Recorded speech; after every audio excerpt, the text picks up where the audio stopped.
بسم اللہ الرحمن الرحیم۔ السلام علیکم ورحمۃ اللہ وبرکاتہ۔ عابد راجہ چینل کی طرف سے آج میں اپنے دوستوں کو رسول اللہ صلی اللہ علیہ وآلہ وسلم کا ایک فرمان بتاؤں گا، آپ دوستوں نے اس پر ضرور عمل کرنا ہے۔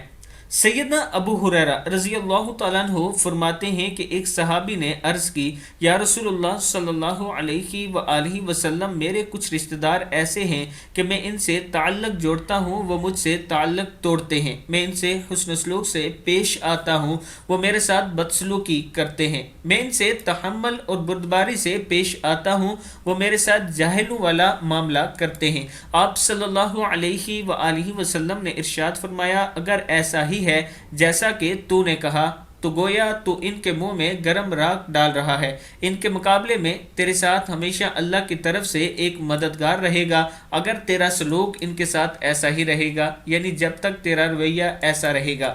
صحیح مسلم کی حدیث ہے۔ میں اپنے دوستوں سے گزارش کروں گا کہ اپنے رشتہ داروں کے ساتھ اچھے سلوک کے ساتھ پیش آیا کریں، چاہے وہ آپ کے ساتھ جو مرضی کرتے رہیں، کیونکہ آپ کو اپنے اعمال کا جواب دہ ہونا پڑے گا۔ آج اگر آپ ان کے ساتھ برا سلوک کریں گے صرف اس وجہ سے کہ وہ آپ کے ساتھ اچھے طریقے سے پیش نہیں آتے، تو آپ اور وہ برابر ہیں، کل قیامت کے دن اتنا ہی حساب کتاب آپ کو بھی دینا پڑے گا جتنا وہ دیں گے۔ اور اگر آپ صبر کریں گے، اپنے رب سے مدد مانگیں گے اور رب کی رضا کے لیے ان کے ساتھ اچھا سلوک کریں گے، تو اللہ تعالیٰ آپ کو اس کا اجر عظیم عطا فرمائے گا۔ اس ویڈیو کو آگے آپ دوستوں نے ضرور شیئر کرنا ہے۔ السلام علیکم ورحمۃ اللہ وبرکاتہ۔